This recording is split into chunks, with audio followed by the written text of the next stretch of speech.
It started as a conversation that never seemed to end. She sat there, staring at the lawyer, her voice perfectly composed, rehearsed. "I want everything," she said, as if the words were carefully calculated. "The house, the savings, the cars, and I don't want the kid." My lawyer leaned over and whispered, "Fight for half at least." But I wasn't listening to him. My eyes were locked on her. She thought she had already won, that her power was in the papers we were about to sign. "I'll give her everything," I replied, not hesitating. Silence followed my words. Even the judge paused, his pen hovering above the paper. I signed each page without a second thought. No shaking hands, no hesitation, just determination. She smiled then, the kind of smile that made her look like she had already spent the money she thought was hers. But she didn't know. She didn't know that I had already taken what truly mattered. There was a time when she cried the day our son was born. He was fragile, small, and the doctor spoke in soft tones about possible complications. The thought of what could go wrong terrified us both. But we built a life around him, didn't we? Therapies, late nights, endless hospital visits. I carried him when she was too tired, worked longer hours when bills stacked higher than pride.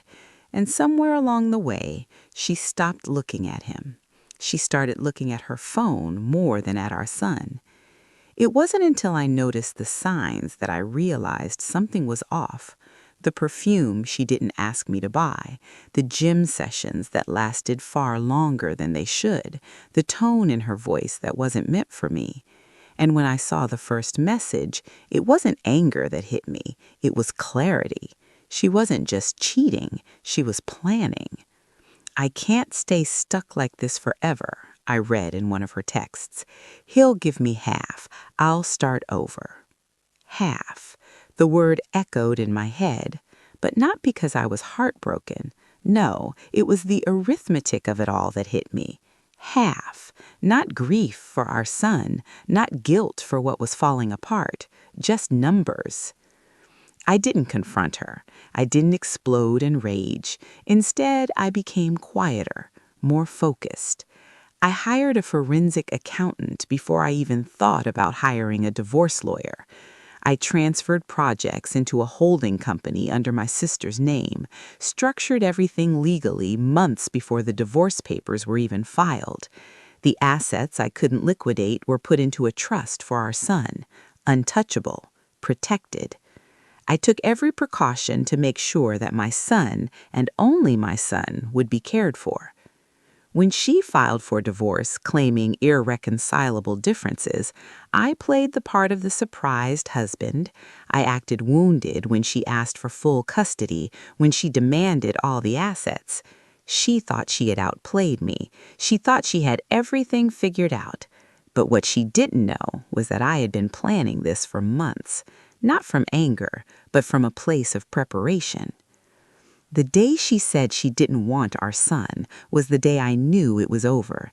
"He's too much responsibility," she told her lawyer, her voice cutting through the quiet courtroom. And that was it.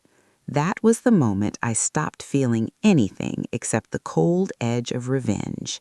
But this wasn't about getting back at her. It was about making sure our son had what he needed. She had already begun to plan her escape, but I wasn't letting her take him, not after everything. As the legal battle rages on, the stakes grow higher. What will happen when everything she thought was hers slips out of her grasp? The game is far from over. The courtrooms can be the most sterile of battlegrounds. The walls, white and cold, felt like they were closing in on me as she performed her act.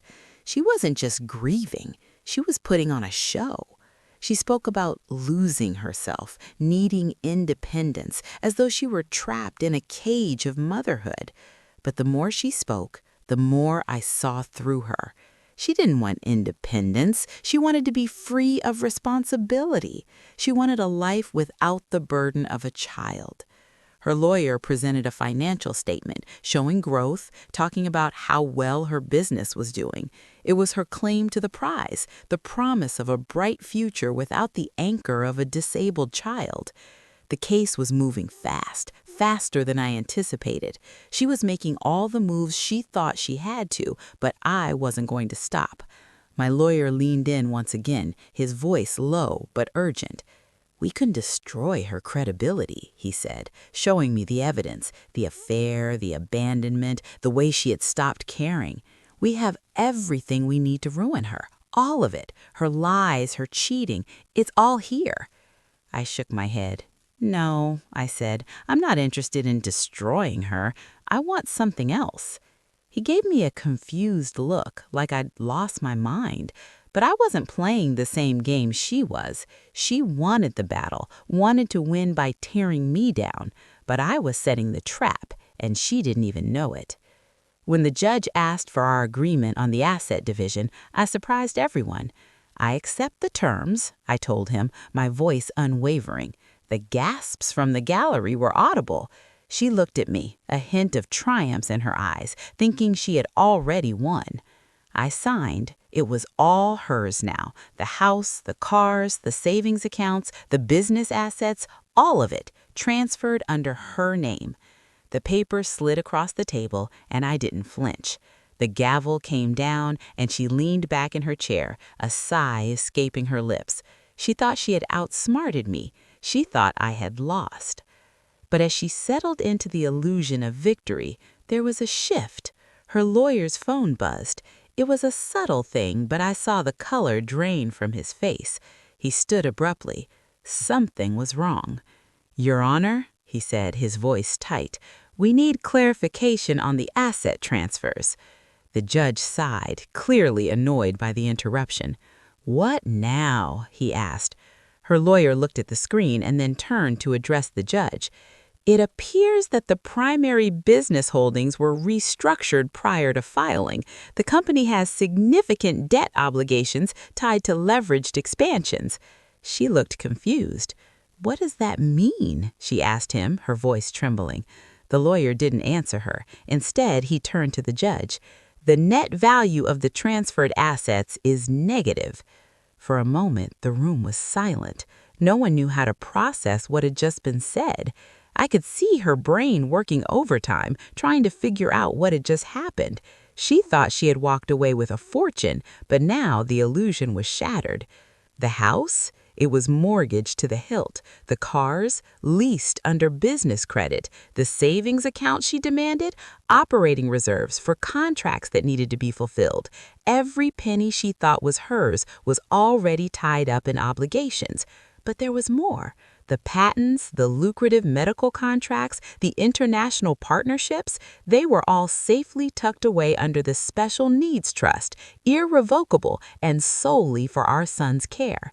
She stood up then, a mixture of disbelief and anger creeping into her features.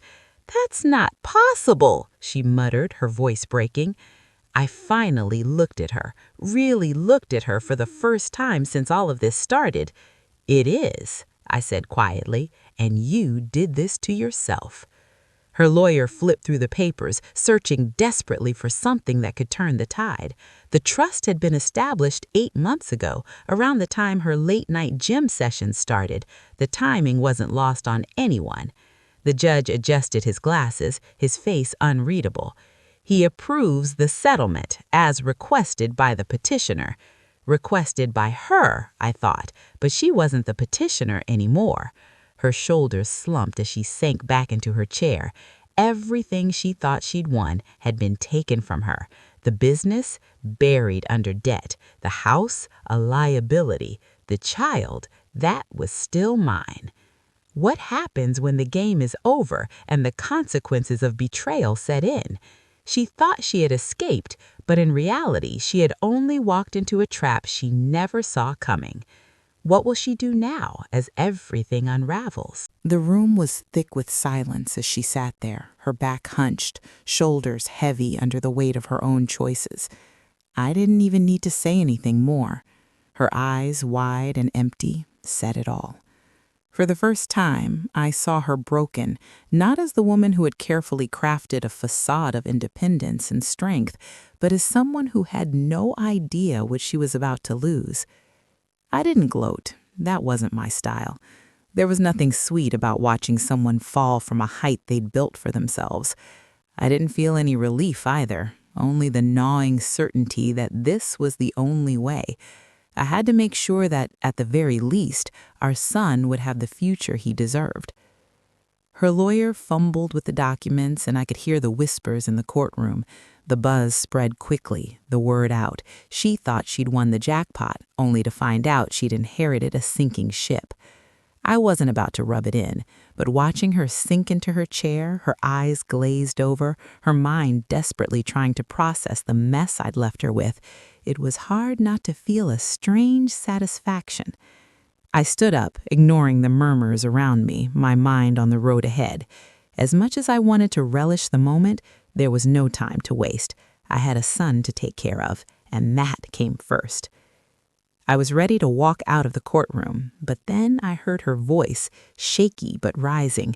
"You planned this," she whispered, barely audible, but it was enough for everyone to hear the desperation in her tone. "You planned all of this." I didn't turn to face her. Instead, I adjusted the collar of my jacket and walked toward the door. "No," I said, my voice cold and calm. "You did when you decided he wasn't worth keeping." I heard the rustle of papers behind me, the frantic flipping through the legal pages, but I didn't need to look back. Her lawyer knew it too. He'd seen the paperwork, the trust, the months of preparation. He knew that the one person she thought she had outsmarted was the one who had played her from the start. The reporters were already waiting outside. The cameras, the questions, they all came flooding in the second I stepped outside. But I wasn't there for the press. I wasn't there to answer their questions or to get lost in the headlines. My eyes were on the only person that mattered in that moment, my son. He was in my arms, his small hand gripping my jacket as we made our way through the crowd. He smiled up at me, blissfully unaware of the chaos, of the betrayal, of the war that had just unfolded in front of him. All he knew was the warmth of his father's arms and the safety that came from trust. I didn't need anything else. The house, the cars, the savings, none of that mattered. It never did. What mattered was the quiet moments with him, the moments where he could be himself without the weight of the world on his small shoulders. The cameras flashed, but I didn't even flinch. She had thought she was escaping a burden. What she didn't realize was that she was walking away from security, stability, and the one person who would love her unconditionally, no matter what. The reporters shouted questions as I walked past them, but I didn't stop. I couldn't. I had something far more important than their curiosity. The battle may be over in the courtroom, but the real war is just beginning. Will she come to regret what she left behind, or will she fight for a future that no longer belongs to her? And how will our son grow up in a world shattered by his parents' choices?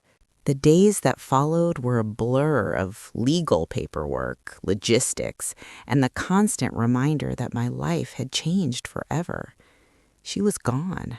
Her possessions, her plans, all slipping through her fingers like sand. But I wasn't celebrating. The satisfaction I thought I'd feel wasn't there.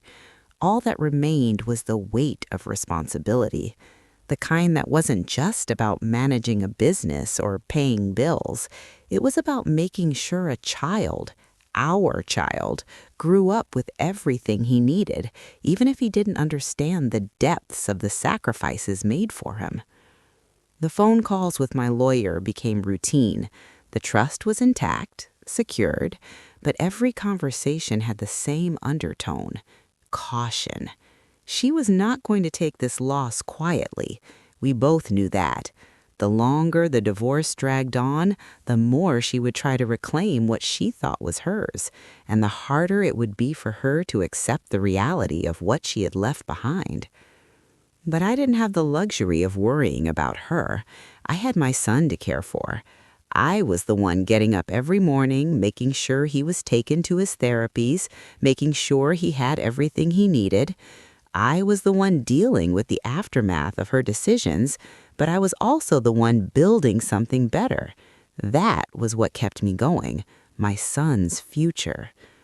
I spent more time at home than I ever had, learning how to juggle the balance of work and fatherhood. Every morning, I'd kiss him goodbye, and every night, I'd hold him as he fell asleep in my arms. His tiny hand, always clutching mine, was the only thing that kept me grounded. There was something about the way he trusted me, utterly and completely, that made everything else feel so small. It wasn't easy. There were moments when I'd look out the window, wondering what she was doing. Was she really as happy as she claimed to be? Was she living the life she thought she deserved? Was she lying to herself about her freedom? I didn't care. Not anymore. I couldn't.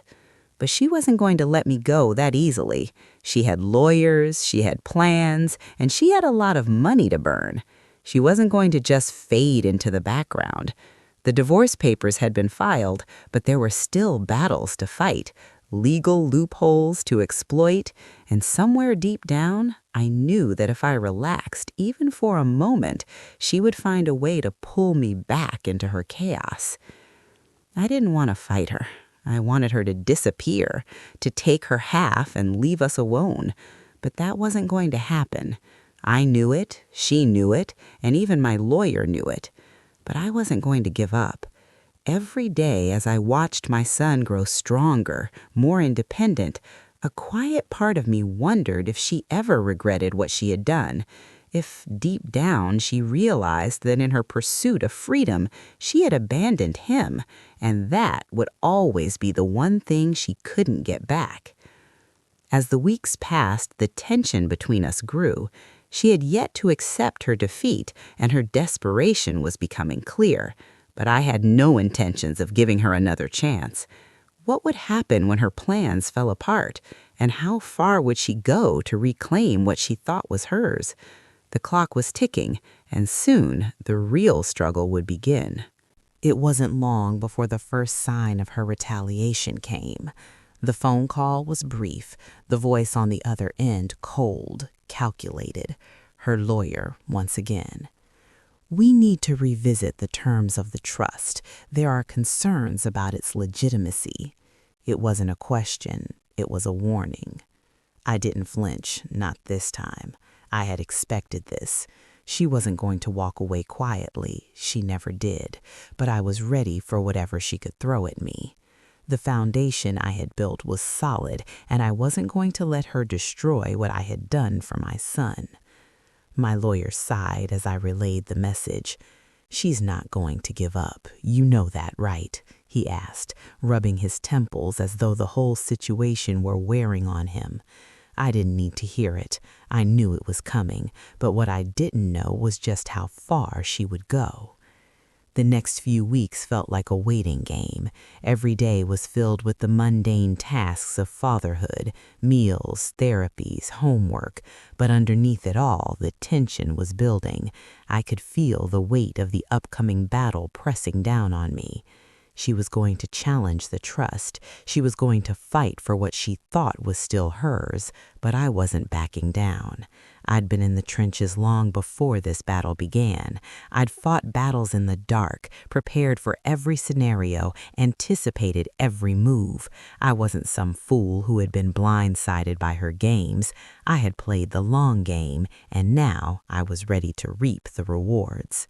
Still, I couldn't shake her looming presence. It wasn't the way she wanted to be seen. It wasn't the powerful, confident woman she'd portrayed during the divorce, but I could sense her desperation. She wasn't angry, not anymore. She was scared, and that made her dangerous. The next round of legal documents arrived, this time from her side. The claim was straightforward. The trust wasn't legitimate. She was going after the very foundation I had built for our son, trying to tear down everything I had worked for. The claims were flimsy, based on technicalities, but they didn't matter. It wasn't the strength of her argument that worried me. It was the fact that she was still willing to destroy anything and everything to regain control. But I wasn't going to give in. Not now, not after everything I'd sacrificed to get to this point. The law was on my side. The truth was on my side. I had done everything by the book. There was no way she could take this away from me. As the weeks went on, the battles in the courtroom continued. Her lawyers threw every trick in the book at us: delays, requests for more documentation, accusations that I was hiding assets. But nothing stuck. It was as if every move she made pushed her further into a corner, and I could see it. The cracks were starting to show. But the worst was yet to come. The media began to get involved. Stories started to circulate, fueled by anonymous sources, and for the first time I found myself under the microscope. It wasn't just her anymore, it was everyone.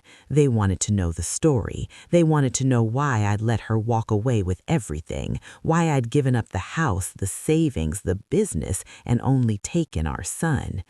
It was ironic, really. The very thing she thought would destroy me was the one thing that was going to keep me strong, because every time I looked at my son, I knew I'd done the right thing. He was worth every sacrifice, every legal maneuver. He was the reason I'd kept going.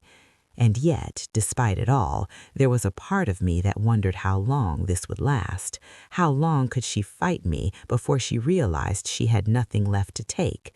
How much longer would this game drag on before it ended? With the media now involved, the stakes were even higher, but the deeper we got into this, the clearer it became. She was running out of moves. Or was she? What would happen when she finally realized that the battle she had started was one she couldn't win? Time was running out, and everything she had built was collapsing around her. The days that followed were a whirlwind of court dates, media interviews, and the constant buzz of notifications that seemed to never stop. My phone was a constant source of stress, not just with legal updates, but with calls from reporters and former acquaintances who felt the need to ask me what was going on. They were all curious about me, about her, about the drama unfolding in the courtroom. But no one knew the real story. No one knew the truth of why I was doing this. It wasn't about the money, and it wasn't about revenge, despite what the media was so eager to spin. This was about my son. My son was the only thing that mattered, and everything I did, every strategy, every move, was designed to make sure he had the life he deserved, one far away from the chaos she had dragged us into. I couldn't afford to get distracted by the stories being written about me. Every headline, every gossip column only served to muddy the waters further. They painted me as the jilted husband, the man who had been wronged. But that wasn't the truth, was it? I wasn't some poor, heartbroken guy trying to pick up the pieces of a broken marriage. I was a father who had just witnessed his world collapse, and then I had to rebuild it for my son. And I would do it again, even if it meant facing off against her every step of the way. Then came the unexpected twist. One evening, as I sat at the kitchen table, paperwork scattered in front of me, I received a call from my lawyer. "We've got a problem," he said, his voice tense. "She's pushing harder than we expected. They're requesting a court-ordered forensic investigation into the trust in your business dealings." I leaned back in my chair, rubbing my eyes. This was not good. I knew it was coming, but hearing it aloud made it all feel too real. The last thing I needed was an investigation into the very thing that had been my insurance policy all along. The trust I'd set up for my son, my well-thought-out plan to protect him, was now under scrutiny. But I wasn't scared, not even close. I had done everything by the book, made sure every step was above reproach. My lawyer knew this. He had reviewed every document, every transaction. The trust was solid, and so was the evidence. But the investigation? It meant more delays, more time spent in legal limbo, more headaches. It was just one more obstacle to get through. Over the next few weeks, the pressure started to mount. I felt it in the pit of my stomach every time I walked into a courtroom. The wall seemed to close in a little more with each passing day. The legal bills were stacking up, the stress was overwhelming, and the media circus continued to spin its own version of the truth. And still, through all of it, I focused on one thing: my son. He was thriving. Despite the chaos swirling around us, he was the one constant. He didn't care about the court battles, didn't know about the legal wrangling. All he cared about was the love I gave him, the warmth of our home, the security I'd promised him. And that was the one thing she could never take away. But then she made a move that took me by surprise. One evening, I received a letter. Her lawyer was asking for a private meeting, not in court, not under the watchful eyes of the public, a quiet, behind-the-closed-doors meeting. I couldn't help but wonder what this was about. Was it a sign of weakness, or was this her final attempt at regaining control? I read the letter twice before I called my lawyer. "Do you think it's worth considering? Is this a trap?" Could be, or it could be her last-ditch effort to settle. Either way, we need to be cautious, but if you're willing, we can meet with her. I thought about it for a long moment. My son's future was too important to risk. This wasn't about my pride. This wasn't about winning. This was about protecting him. I agreed to the meeting. The meeting was set. What was she offering? Was this finally the peace I had been looking for, or was it just another manipulation in the game she was playing? I couldn't afford to trust her, not after everything that had happened. But could this be the turning point? The final chapter in the war she had started? The meeting was set for a quiet Wednesday afternoon, away from the chaos of the courtroom, away from the cameras and the reporters. Her lawyer had suggested a neutral location, a small conference room in a downtown office building. It seemed almost too civil, too tame for the drama that had unfolded between us. Still, I agreed. I wasn't sure what to expect. The letter she sent didn't give much away. It could have been a plea for mercy, a last-ditch effort to repair whatever shred of dignity she thought she had left, or it could have been a trap, another round in her game of manipulation. Either way, I wasn't going in blind. I'd been preparing for months. I arrived early, as usual, and sat in the corner of the room, trying to keep my mind clear. The minutes ticked by slowly, and then she walked in. It was almost like nothing had changed. She looked the same, well-groomed, put together, as if none of this had affected her. But I saw it. The cracks were there, barely visible, but they were there. She didn't look at me right away. Instead, she walked to the window and stared out at the city, her back to me. There was something oddly calm about her, as if she were no longer the woman who fought tooth and nail for everything, but someone who had given up the fight. The silence between us stretched on for what felt like forever before she finally spoke. "I'm not here to fight," she said, her voice softer than I remembered. "I've thought a lot about everything, the trust, the business, our son. I've been thinking a lot about him." I didn't respond right away. What was there to say? I wasn't here to hear her justifications or excuses. I was here because I had a son to protect. That was the only thing that mattered.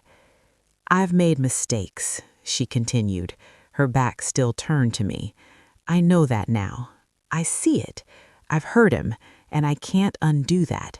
But maybe we can figure out a way to move forward. For him." I leaned forward in my chair, my eyes narrowing.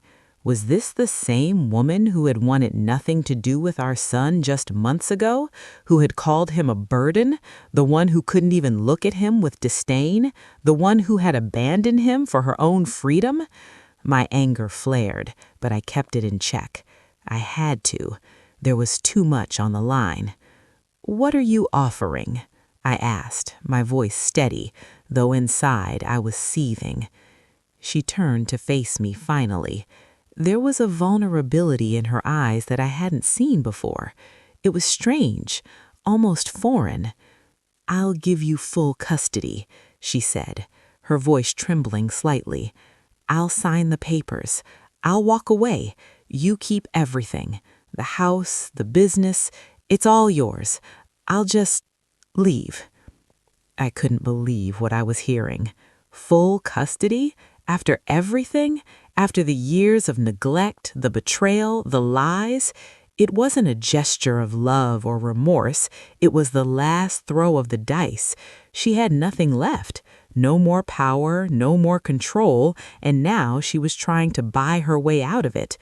But I wasn't going to let her get away that easily. "No," I said firmly. "It's too late for that. You don't get to walk away with your conscience cleared. You don't get to erase everything you've done just because you're finally willing to show up." Her eyes flashed with something. Was it regret? Or was it just anger? I couldn't tell. But I could see it now. She had been backed into a corner, and this was the best she could offer. She didn't want her freedom anymore. She wanted out. She wanted a way to save face, to salvage what little was left of her pride. She stepped closer to the table, her voice shaking slightly. "I know it's too late for me. I know I can't fix what I've done. But I need to know he's okay. I need to know that he'll be taken care of. I don't expect forgiveness, but—" She trailed off, as if the words she wanted to say were stuck, too heavy to be spoken. I didn't respond right away. I knew what she wanted, but I also knew what I had to do. "He'll be fine," I said quietly. "He's already better off. You made your choice, and now he's mine." She nodded, slowly, as if the weight of those words finally hit her, the realization that there was no going back. The mother she could have been was gone. I stood up to leave. It wasn't anger that filled me, not anymore. It was something colder, something more final. This was the end of the line. She had abandoned him, and in the end, I was the one who would give him everything she never could. The deal was struck, but the emotional toll was just beginning. She had made her choice, but was this truly the end? How would she deal with the consequences of walking away from her own son? And what does the future hold for us now? The final chapter is close, but not yet written. I left the conference room feeling nothing. Not satisfaction, not victory, just the quiet certainty that the final act of this drama was beginning to unfold, whether we were ready or not. She had made her move, but it was too little, too late. There would be no dramatic reconciliation, no change of heart. The woman who had once been my wife was gone, replaced by someone who was clinging to whatever fragments of dignity she had left. But it wasn't enough. I had walked into that room hoping for closure, and I left with a sense of finality. The deal was done. Full custody was mine. She had agreed to step back, to relinquish any claim on our son. But as I drove home, the weight of it all settled in, and for the first time I wondered, what happens now? My son was still the same. His laugh, his smile, the way he would reach for me with trusting hands, but the world around him had changed. His mother had chosen her freedom over him, and now he was in my care. I had promised to protect him, to love him unconditionally, but I couldn't shake the nagging thought that maybe this wasn't the life I had envisioned for him. I had never wanted to be a single parent, never imagined this kind of future, but life, like it often does, had thrown me a curveball.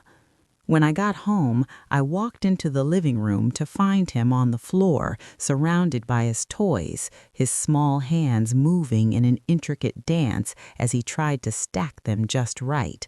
The world outside might have been chaotic, but in this little room there was peace. For a fleeting moment, I allowed myself to believe that everything was going to be okay. But I couldn't stop thinking about what had just transpired. Her offer to walk away, it wasn't an act of kindness, and it wasn't a moment of grace. It was desperation. She was no longer a player in the game. She was just someone trying to escape her own mess. And I could feel it in the air. There was a finality to her words that couldn't be ignored. She had given up. I couldn't help but wonder how she would live with her decision. Would she ever truly realize the weight of what she'd done? Would she regret walking away from the one thing that mattered most, the child she had dismissed so easily, the one she had once vowed to protect? Her betrayal had been more than just a marriage falling apart. It had been a mother turning her back on her own flesh and blood. I looked at my son, his small face a picture of innocence as he played, unaware of the storm that had raged just hours earlier, and for a moment I let myself be grateful, grateful for him, grateful that despite everything, he had me. His trust was unshakable, and that, above all else, was the one thing I would hold on to. But I knew the road ahead wouldn't be easy. The legal battle was over, but the emotional aftermath would linger. There would be questions. People would ask why she didn't fight harder. They would wonder why she'd left him behind. I didn't have answers for them. I only had one truth. She wasn't coming back. And for better or worse, that was something we would have to live with. Still, the weight of it didn't hit me as hard as I thought it would. I wasn't angry anymore. The anger had long faded, replaced by something that felt colder, something more resolute. I had done what I needed to do. I had fought for him, and that was enough. It was time to move forward, to rebuild, to make sure our son knew love, security, and stability, things that would never be shaken, no matter what had happened in the past. The final chapter of the battle has been written. She's gone. The papers are signed. But what does the future hold for us now? Can we truly move on from the past, or are there more lessons to learn along the way? As the dust settles, the story is far from over. Our journey has only just begun. The days following the meeting were quiet, but the quiet was different now. There was no longer any tension hanging in the air, no more court dates to worry about, no more game playing. The peace felt earned. But peace doesn't always come without its scars, and I knew that even though the legal battle was over, the emotional toll would linger, at least for a while. My son seemed to sense the shift. Maybe it was the way I held him a little longer each night, the way I whispered that everything would be okay, or the way I made sure his world was filled with only love and certainty. But for the first time in what felt like forever, I felt like I was exactly where I needed to be. My son's smile, his tiny hands, the way he trusted me completely, it was the only thing that mattered. But as time went on, I started to realize something else. The world outside us was still messy. People had questions. They whispered about my wife's decision, about the deal we had struck. But none of that mattered. What mattered was the future I was building with my son. I didn't have to answer to anyone. Not her, not the world, just him. I couldn't be angry with her anymore. That part of me had passed. There was no point in holding on to anger when my energy was better spent nurturing the child who needed me now. What had been taken from me was no longer important. What mattered was what was ahead of us. What mattered was the trust I had built for him, the love I would pour into him every day for the rest of my life. I had learned a lot through this process, more than I cared to admit. The battle had stripped away the illusions, the idea that things would always work out or that love alone could fix anything. Sometimes love isn't enough. Sometimes you have to fight. You have to be strategic. You have to be relentless. But in the end, it's not the fight that defines you. It's what you do after it. My son was my redemption. The love I felt for him, unconditional, unwavering, was the only thing that mattered. And it was enough. The past was behind us, but the future? The future was a blank page, and together we would write it. If you've been following this journey, thank you for sticking with me until the end. This story isn't just about a divorce or a battle over assets. It's about family, love, and finding redemption when everything seems lost. If you've learned something from our story, or if it resonated with you in some way, I'd love to hear from you in the comments below. And don't forget to like, subscribe, and hit the notification bell so you don't miss out on more real stories, lessons, and experiences that come from the heart. If you're going through something similar or just need to hear more about life after the struggle, this channel is here for you. Stay tuned for more, and as always, take care of yourselves and each other. We're just getting started.